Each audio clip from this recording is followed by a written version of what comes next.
Pathin tu jing ka lam tam na ipi wa aho in thing in bel khom wa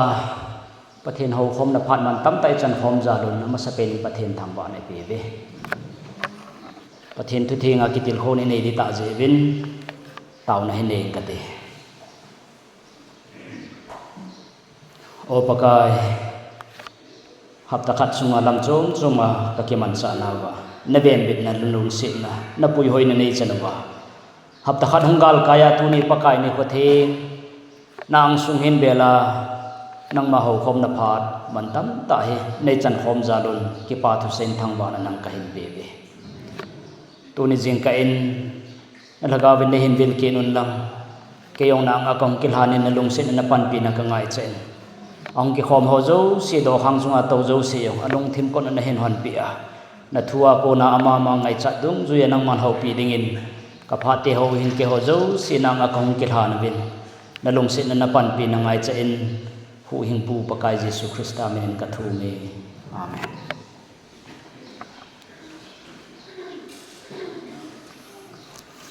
chapang hen lang nunga gol ham nu piu pa han lang hi jong le nitin hin kho ba hen e ma hin kho suboi khat o men midang chan ge tong kha suboi the thil se tam ta la thina chan ge so do the nitin hen chung wa hen aum jing hi chu chu pi ya hi chu chu pi pathin thua ko na gal zon nei di hom ti ne ve khom tin bible chang khat sim phong na nei te Jacob bung khat chang som le ko le som li James chapter 1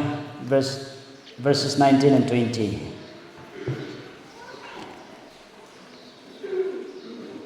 pheng mai zani le som git Bible choi zo sen jong ni ki pho da otin hapta khat sunga thil dang i khot a hi choi hi hapta khat na ni khat se pathem tu theng i choi now ni khoi Bible hi tunin i khot ho Bible ki choi na in nei the hi i khot do yong aham pa nei ho mi wang pa hi ve thil dang tam ta in tham nong wa ni khat hi chi pathem tu theng ni khat se choi na thei dinga pathem phat ai pi ni dang zo siang chu choi thei nai hi yong le ni dang chu e ma to la tham dinga ai pi hin ma ni le pathem tu theng Bible hi hoi nai ni ki choi wa ti pho do ani diu hi ho bung mi te ho yong a hin choi lo a hin choi hai a hin choi ji lo ko ma ikitim nau he in sim phong in ka te ka so pi ngai ta ho nang hon hi chi hin he na ve a hin amitakip angai na lama gang chi hen thu sei lama ngai kham chi hen chule lung sat na a hi lo le lung han na lama jong ngai kham chi hen mi hem lung hanin pathin lama chon phat aso do sa oi pathin na thu sim do ho jo se ding a tha ben phat thei bo pi hen lang mi hem lung hanin pathin lama chon phat aso do sa poi ti pai anjo in sei pe nu nang hin khu mi hin khu thil tam ta su se le mi hem zan khat hin khu subei the ji pi ham ei hon in nei ji lung han lung sat ki ti hi chi hi ei le tu ni nang jong na lung hang thein ke yong ka lung hang thein na lung asa thein ka lung asa thei a hin na Bible en hi chi lung han lung sat in nei hoi pathin lama chon phat aso do poi ati hi chu hi ta le i hin kho wa dinga lung han lung sat ki ti hi problem boy na len ta khat a hi ai le hi chin na lung han ja chu nang ta sa thagau hin hu asu kha keula ne heng na kom ma zo si chanam kana asu boy asu kha thei hi je hin tunin hi chin lung han ki ti hi khat la khat ki ka ki lung han to na men nu pa ki ka ki lung han na men nu le pa le cha te ki ka ki lung han na jong men to khom pi ki ka loi le gol ki ka hi chin lung han ho zo si hi khat la khat ki ka lung han na jong men ai lo le ho emotional la ko na lung han na min i lung thima su dan ham ipi ham khat ja min a thil bol ji de lo ya lung nan nei ji ham kichi a ko nai hung lung han na pa yan chu khat a hin a thum na chun ita sao pathen ei piu ta sa he hichi ta sa ko na lung han na jong inei ji bi medical langa expert ho athim ho sei dung ju in ita sa chung hi mi him khat hi ata sa chung hi lung han na lung sat na sa ta inei ting le ppp hung so om ti hi doctor ho to say ai lo le medical expert ho to say chu mi him lung han ting len high bp sang thein heart disease lung chang na jong thein luchang na headache thein stomach problem oi sunga na piam boi na khan the stomach ulcer ki ho yong hi ilung han tim le the ti hi phet gil na nei hon hi chi line nga phet na nei hon a sei le hi chi chui hi ta le ponin lung sat lung han ki ti hi tunin na control zo pe nangin na zo thei pe na hi na control zo le phan te na chuti lo le lung han lung sat nang na hin control teng le he cha cha thil se hung so he ti hi mi ching mi them hon na se le ai le tunin chapanga pat alen chan ge ipin lung han ei pi jiwa ipi ja na lung han ji ham akhat na in physical heart ita asamin ahin su kha ato kha ai lung them an to kha ting le chas ke lung hang ji min chema in sun kha hen lang in je kha hen lang a het lo hi jong le ai lo la lampi zo lai tan chom khat chu go jun tui awomin gari len hin tol ho hin abang khat loi hon ha tol na tol wen le tui chu gari kamin ata ha yi chun apo ma ha chu a the le bon tho ma ti yong hi ji amo sunga to ji bin hinanga pa ma ho ji ptm he phalo ha to la to lo hi ji tim le ken jong nang jong na to kha de gari hin tol ho tuian ta kha tui chula bon tui ya hong le na hilaya ho na ki pa lo he le ki lung hang nang jong na lung han the ki yong ka lung hang the hita bang lung han ho chu itu pha teng le thil pha so na sanga thil se aso ji ti hi akimu ne hezi hen tunin ita samen hen to kha teng le akilung han na chu ilung thiman to kha teng akilung han na chu bible ayong akimu in sem til bulanga he ve nai le khel le able to sim hi movin kenin mai chama semin he le pathin na mai chama san pi ta poi hai le anau pa able mai cham sin chu pathin alung thai na san pi ta ni le kene alung thema to kha he je pha chung alung hangin alung han na chung aki chai pon alung han je chun anau pa hin po na beilon anau pa that ta ni ama ji a he ta bang hi pathin ke ai san pi aman pathin ama hi pathin a san pi ti chu lung han na jo na nei le anau pa na that loi hi chen ge ya chun ta sa lung thim to kha ji chun hi chi lung han ji chun a se hi chan ge chu ana soi ni ani na ipin ei lung han sa ham ti thil khat hi ei ma gin chat ei ma ngai to gel to aba lo teng le frustration lung tha na ki nei jin hi che lung tha na cho ki nei teng le i lung hang jin hi che lung han na hi bible mu thei khat omen hi che aki mu chu naman mi pha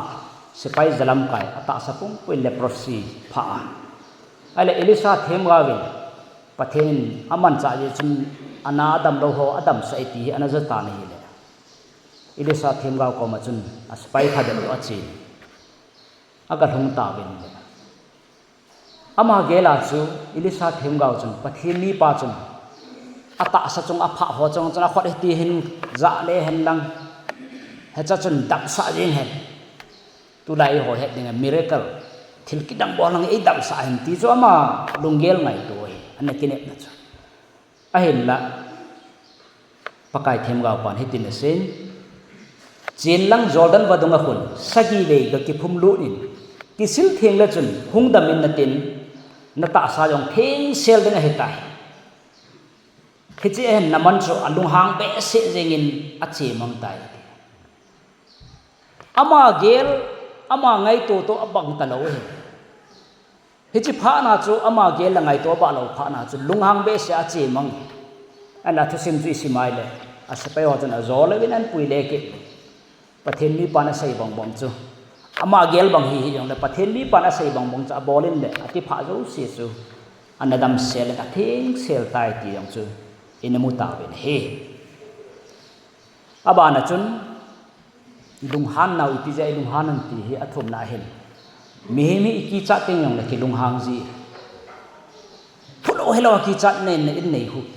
lung han na ki chu pai ji i het lo ka he i cha te ham i loi gol ham khanin to hung ki sa pi ham ei ho pa wa mi a kin sau aphong ki na pi ham i kin sa pa phulo hello wa inunga ko na mi pi ham ka an se i kin pa kho ki pa lo he le minu mi po de de acha te he wanga chu ke he ya kiu man ke de lung han ji as ya chu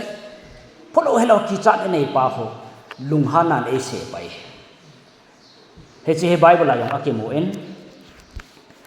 ipi ya ki chat na chu zat chum lam chum nan te a he le sol leng pai israel te leng ma sa pe nong hita pathin tun an hi lo mi he min an tu ni ale pathen atun david chu leng hung chan ko na hin son leng pa he alung thema ki chan nei ta ke leng ka hin pathinin david a umpia ke umpi lo hin ni khan ama leng ni de ti alung thema ki chan na nei je chun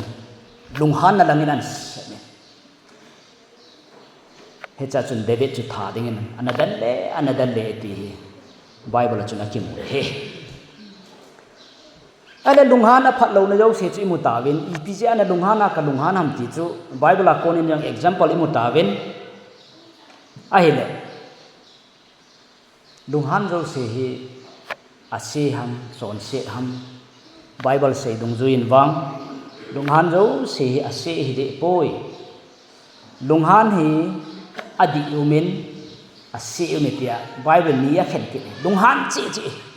la lunghan ka lunghan na pa hi athil se tam ta chu mutawi ipija lunghan ni mutawi a hinla bible ni na khen lunghan a pha le sil a khen kin ne ala lunghan a pha chu ipi chu lunghan a pha ti ham righteous anger atin he che he bible a ki mudung zin efesia bungup chang som le le chun lunghangin lang chon se he ati ala chon se de lunghan chu i chon se lo wa thil se bol lo lunghan ki ti chu mi he ma umai pathin nei sim ba chu hi jong hi thai jong le hi cha ko na cha se bol do lo wa pathin lung han le chon se nei bol do lo chu hi chi lung han na chu a kho poi ti nei ai le pakai jesu christa ana lung hange ipija ana lung hang ham pathin thing bible ai be nai le ama lung han na hi mak bong thum steng le mak som na khat hi cha hen akim wen pakai jesu lung han na ma sa pen chu pharisee so he ai hon mi phathem ti ai he ti de nga chu chon phama ma je mo pha zo zo he lo he chon phat ala ma chu a hi za la ama ho he jesu christa en an ho se na chi pi ham a chung wa lung han na chi pi ham chol nga ni a he pakai jesu adam lo khat adam sa la he ti pharisee so jin iti chol nga ni adam lo khat na dam sa ham ti ai jesu christa chu themo na chan he chi pha na chu jesu christa lung hanga chol nga ani hi yong le mi him khat hin khu hu do na ding adam na ding chu ase po eti le e ja pharisee so chunga hi jesu christa an lung hang ni he chi lung han na hi mi min khu hin na ding pathin lo pi ki phon do na ding a pha hi le chi hi bible a ki phale ti hi he chi lung han na adi hi chu bible ai mu bin he ani nen pakai so dong han na ket cha jerusalem ho in hi ki vei namun ne nei ta bin sum ki the namun gan cha ho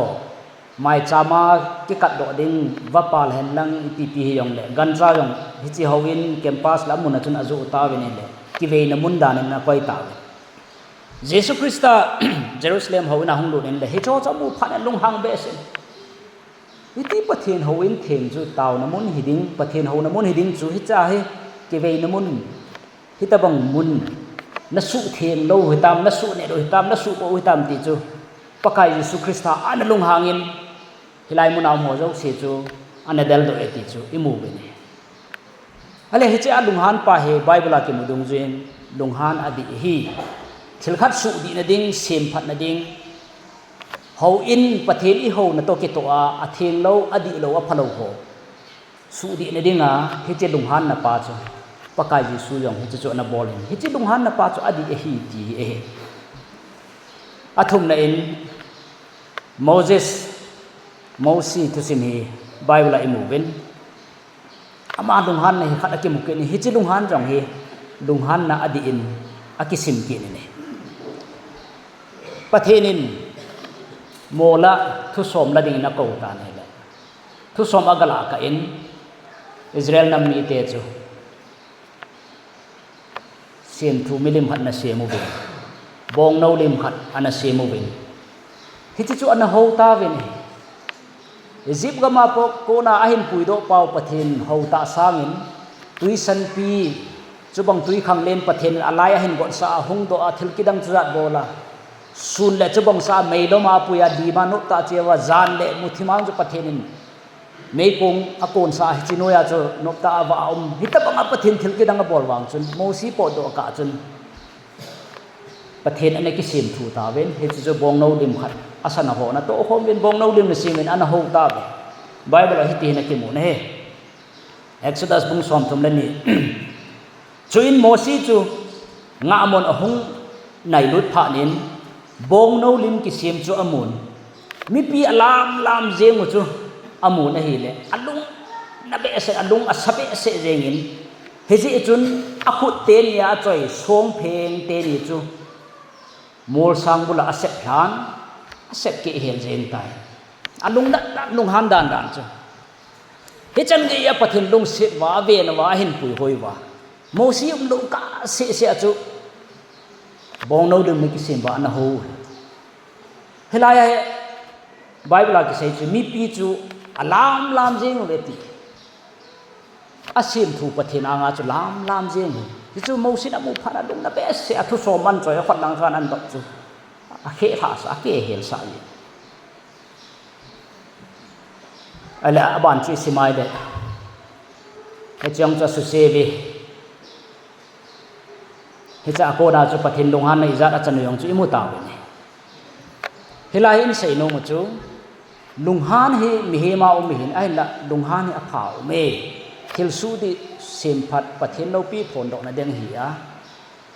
in sung ei ma hin ho bung sunga ki su to ding ki su di na ding a hi a le hi cha lung han pa chu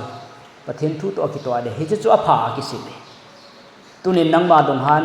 ke ma lung han ho hi lung han adi a pha ki sin thei ho hinam Bible in John said lung han ai lo le lung han a se ti ho yong om ki nin sinful anger ati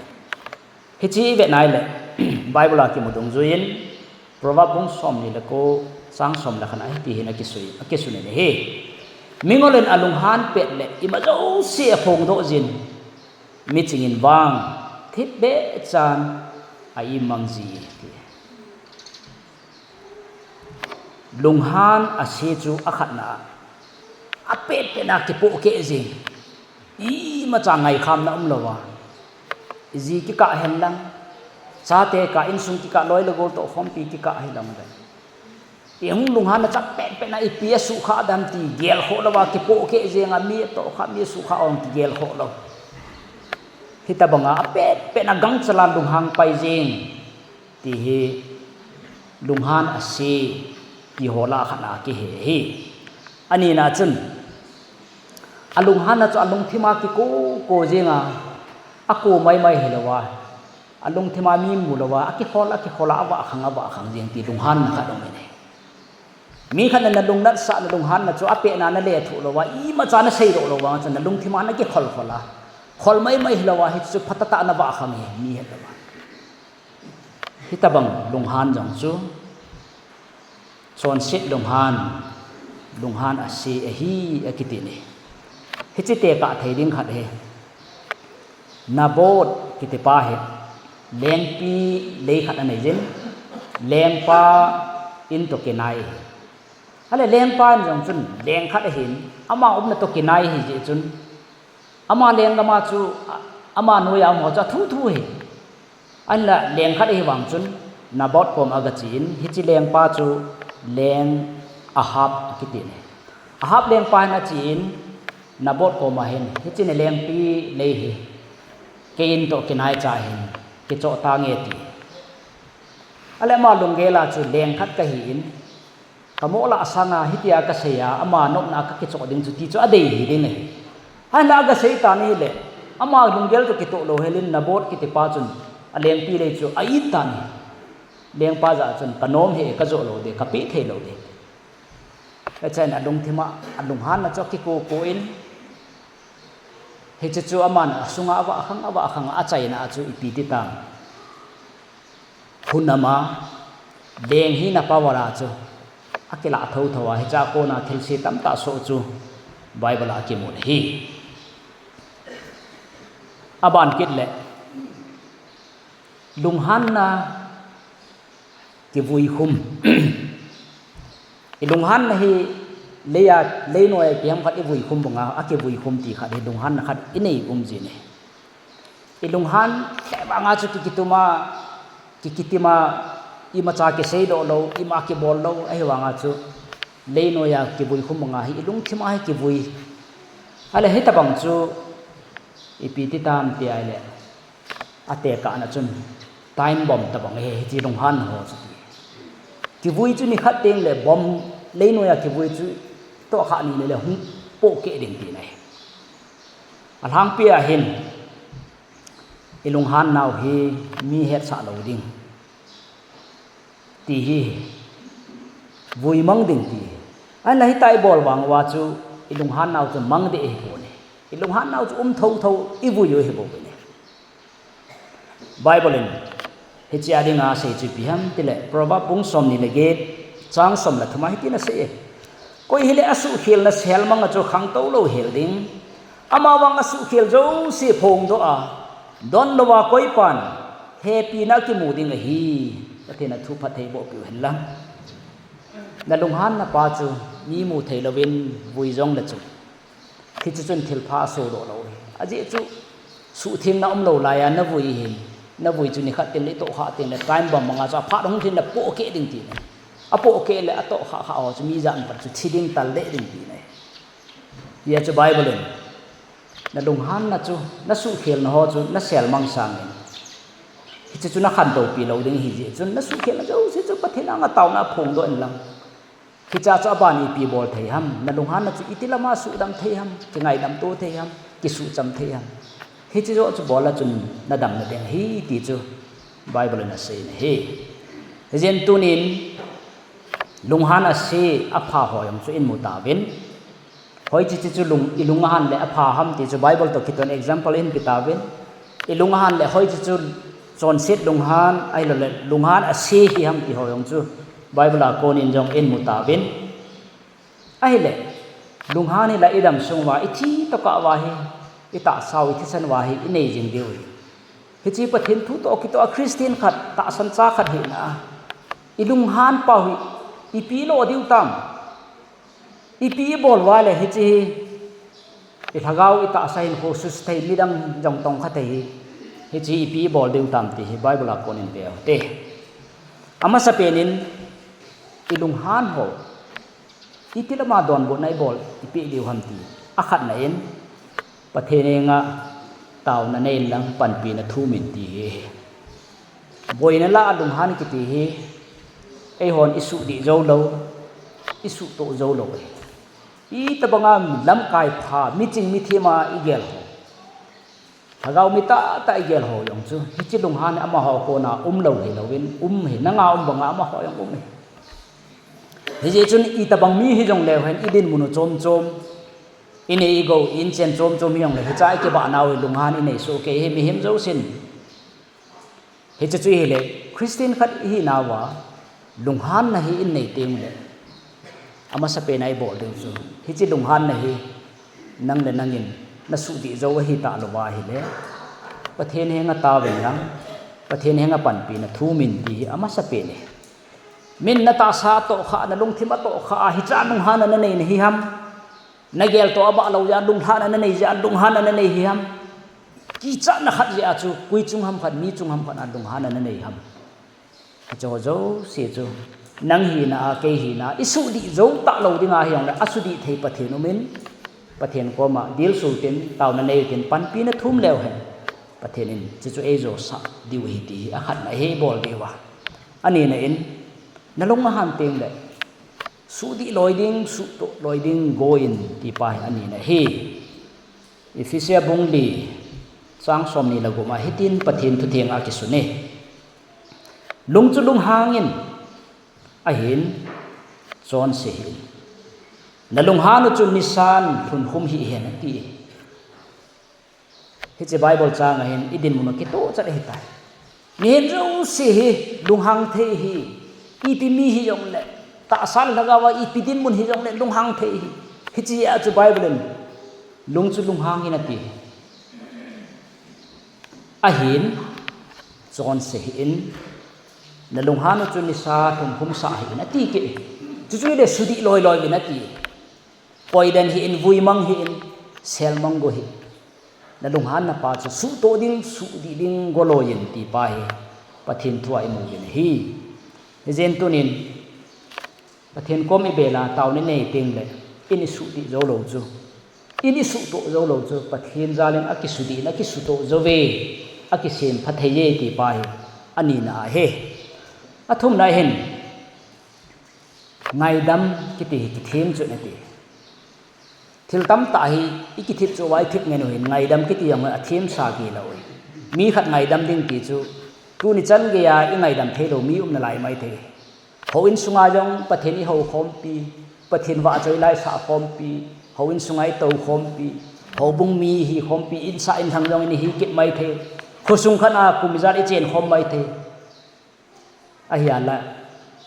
i ngai dam the lo hi ta bang lung put ina nei yong ding a hi tunin so piu la nau te ho nang su khel ja lung han na nei ni hi ai de na su khel kui ham khat chunga su khel na nei ni hi de kin ka khel tai ti ding hi he chi ai ho ki le heng nang hi na chu mi khat ko ma ka kineu sa ka khel tai ke mo hi tai ti chu neu na na la mai thei hin kineu chom de no i hi na jong i ma cha khel na di no thil pha so na zo he chun na lung han na chu nang su kheli hai le kui chunga na lung han ham ama ko ma chun ke khel hi tai ke se khel hi ke to khel ke pol khel hi he chu i christian him ko wa i gal zo na pathen lo pi ki phon do na ding choi hin he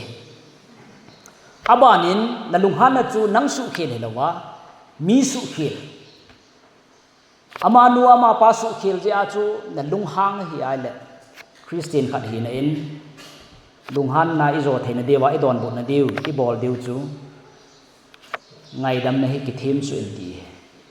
practice forgiveness ati ngai dam ding chu ha sa na sa wa ma chu ki thip chu ngai hi chu he bible na sei chu tunin ki thim su panin tu ni chan ge na lung han na chu bei the lo ama nu ama pa chu na mu phat phat le aji so ama ji a chu na lung han ne ai la christian khat hi na tu na pakai pathen na thu the nga ai holim pi nau chu ki ta bang din mun chu na din kha le nang zo in ama chu ngai damin ha the long na ki thim chu panin ngai dam pan tan ti hi pathen thua ko na imu chu he ne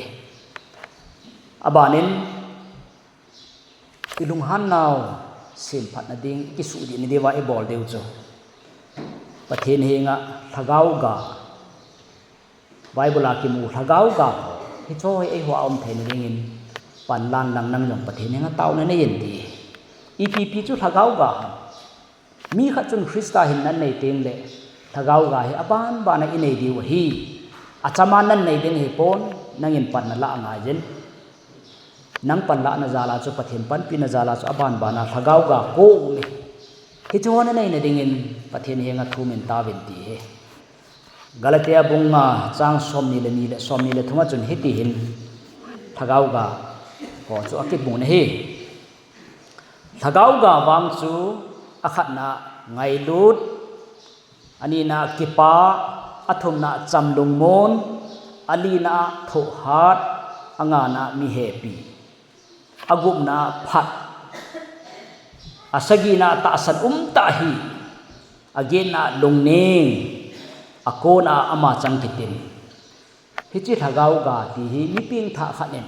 hi chi thagau ga ho hi in khowa inei ne diwa nangin jong pan la ding pathin nga na ki thum ding taw ding ti ne hi chen si inei teng le chan hoi do a phalo zo si chu chan hoi chan pha chu hi chi ho thagau ga ko hi ei ma se ki gel ho ama ting se gel ho chu thagau ga khana chu ngai lu na nei teng le mi yong ho sa ding mi ding ong gel ding ama ki ngai lu bang mi ngai lu ding ti na hi ta san ni na ki pa lo nei ho chu thagau wa hin nei teng le chon sena thiding ta sa da mun jon ding ta sa Jesus Christ time ei hu do tai ti chi ki pa na chu nei tin ki pa na in nei deu i ki pa lo na pa chu ki pa na chan nun chan lung gel hoi lo pa chu a hoi ya hum ki khel ding chu ani nei hi cham lung mon mi to ki cham de la lung mong ta hin ko man ti hi ha sa ta kha chu hinan te na nga ding ke ya ding en la Christa za la hi chi thagau ka kha hi ja chu mi yo se to ki cham de la lung monga le se chunga ta sa la gao hin ko man ning ti hi chan hoi lo pa chu a hoi ya cha he cham lung mon ai khel ding ti na hi tho hat an jo ai sei ho chu i lung han i jan kha chu i tho hat lo ji ki lung hang pai pai ti khare ne an jo ka hin sei ho la chu gin chan lo he la ke yong khat kan nei jani hap tama sa chun gari all la kan to le school chapang ho anjo la mi uniform a theng sana ong chu ei gari tol je chun tui ki ta zone han lang le nen kha diu ham tia all la ka ton le mun khana hin kar khat ma mai ha tol nan tol le win de sunga tui anen cho hung lut le kamaya pat ka song khal bo na le hi cha wang chu ep ka hiam ka ke het lo chu ka hung ki sen jing koi ham ta ka vet la thing noi mi ho ni hiu no to thei lo ham ka ta ka hung ki sen mà chân là hai bay lên khi chú hi mi hem thế san pu hi đến thế chứ đúng han là pa hi đi đằng sông à mang thề lộ khát hi dòng đấy tu nên hi chỉ rồi rồi là điều pa chu thagau gai này tiền đấy aban bana hung ki khel đấy này thọ hat anh thọ hat lần ấy abol khel đấy anh ngay đâm lăng thật đi ngáp biết anh cần lung han chu khununga cái dòng các kiểu ấy rồi mi happy phat mi photo na mi happy na nei phat ding ti pa he chi chan hoi do phalo wa ko na apha hin khel thagau ga choi ta san ta hi tunin nang le nang jong na ki ta san hinam min nang na ta san hinam tunia he thang pi a he ei le ki ta san vin min ei ta san lo tam ta mo ama no ma pa a khuti wangin a hi ti wang ti a min ei ta san lo tam ta hi ja chu hi ta bang hi na chu ne nei wai le eyong kita san ding mi ta san thea ding ti chu chan hoi lo a phalo pa chu thagau ga nei ten a pha khel ti nei he lung ning hi chi jong hi hung ki mat ke tan i lung wan nen ta lo ja chu thineu cha chu in lung hang wa i chi lung han wa ko na chu thil si tam ta in so man ji mi he min khoi jan khat ki sukha mi hem hin kho man na thei chan ge ya chu ana so do jong ji hi lung nen ta lo ji hi ji in i lung chop na pau chu thagau ga lung nen na pa hi chi in nei teng le gal zona tan te hi ji in hi chi in nei the na de wa hi ei hon jong pan lau tin pathin nga ke taw tin a chai na ama chang ki tim hi chi hi Christian hin kho mi tam ta ilo sap nau kha de kitim ama chang kitim ki hi kitim lo je hin i Christian hin ko tam ta su min se ne no min mi ta san thei lo im na lo sim chu kitim ama chang kitim ti ei ma chang ikitim ta lo je a chu pathen thu to ki to lo khat pathen de lo khat e bol pa chu in kitim zo lo ja in a bol wa nga chu hi chi chun min ei ta san lo na min ei mu se na yang hung hi the e thagau hin ko su boi the yang chi tunia i Christian hin ho tam ta pakai pathina ko na ki gam tha nau inung chon nau ho jong hi ei ma chang kitim ti pa hi nei lo je he zen tu ni hi cho nang hi na nei thei lo wa le na nei zo lo wa pathin hi nga ta wen lang pathin ko ma pan pi na thum la chu nôm chân na nun chân hoi lâu dấu si chu thagau ga he apona pathin in khel pi teng le lung han ji a man gal zo nei zo lo pa cha pathin pan pi na zalen gal zo na hin ke nei tan te ti bible ai mu do khat chu he zen tunin so piu na nau te ho lung hang ta apui ko ma thuna na sei kha na loi na gol kom nen sung mi ko na ji kom na cha te kom na to khom pi ko ma lung hang ta thu na sei kha tunin kui hi jong lew hen i bon chawa tu yam zo se lung hang ta thu sei khang en hi diu he apa pe na yelo no mai pasal khat yang chu i pi ham khat ya chu ku yang ko ma chu lung hang ta thu na sei pe rom ding he zen tunin na lung ha nai da pathin ko ma ngai dam na ki thum kha ta ala la na lung han na chu na ki koi koi jinga enjoy se na ki sel bu ham alo la na vui lu na ni khat teng na hum po ke the ham hi chu chu hi lo ding hi tunin pathin nga nang yong ngai dam thu min lang na lung han na chu nang mo hi le mi dang chung yong ngai dam thu min ti hi bible ai mu hi chi hi hon i bon lo khat e lung han ji wa mi to ki na naw mi lung na sa na ho na lung han ja chu khat ko mai piam ban na ka sei kit khat jong lung hang che ki ta khana khat jong chu ni piam ban bol la ban bana chal son main gama ka son banga me ya chu na lung han ji a lung hang ta thu na na se ala tun pathin angai dam ki thu men lam mi min ko khat na su kha tai la ama nu ma pa ko ma yang chun pathin cha khat hinan nang ma hinan ha jong le pathin cha khat hinan ngai dam thu min ti hi tu ya sei do no me tunin ki su ti in ji cha ki ka jong sa te ki ka jong loi la gol to khom pi ki ka jong lung han ji a thil se na na so sa isu sa wa min na so sa te yang le ki ho cha moi te ta san cha Christian nung zui khat hi na in i bol de ba lom chu ki su ti utin ki su cha moi te ki ngai dam ki u te ti bible ko na i mo chu yen pathen tunin ta san cha khat nang chunga pathen ade chui pi ham te le mi to na ki su chama mi to na ki ngai dama mi him lum thim khat pathen kom ain bel thai ni nga alung thim na to kha chu pathen na de mi him khat alung thim na to kha pathina ko na aki gam tha le mi tam ta to aki gam tha ding chu hi lovin na ngai dama nang aneu zo na ki gela len ta hiang lu na lewa na ki gela adi hi jong le pathin lung thai nei pho le nang zo na ki thola hi le hi che mi him lung thim an to kha pathin kom an nei ding pa cha hi che chu bolen ti hi tuni pathin thua ko na sei do no hi je chun tunin jesu christa nong zui hi na wa christa to nitina ki loi khom khom hi jing thein de ben tunin pakai anga e ho khel na jong i lung han ji wa thil se bol do de si ngai dam thu mutin midang koma ngai dam thum thei thu mutin ki ho chamu hite ki ho to hite pathen lo pi na phung do hite pathen min lo pi na i ho ko ni midang yong mu son hen ti hi tunia lung han thua pathen thua ko na i zo na diu le panila diu dan ho chu ki til kho nei nei hin pathen na thu i bon cha devin phathei bo pi taw hen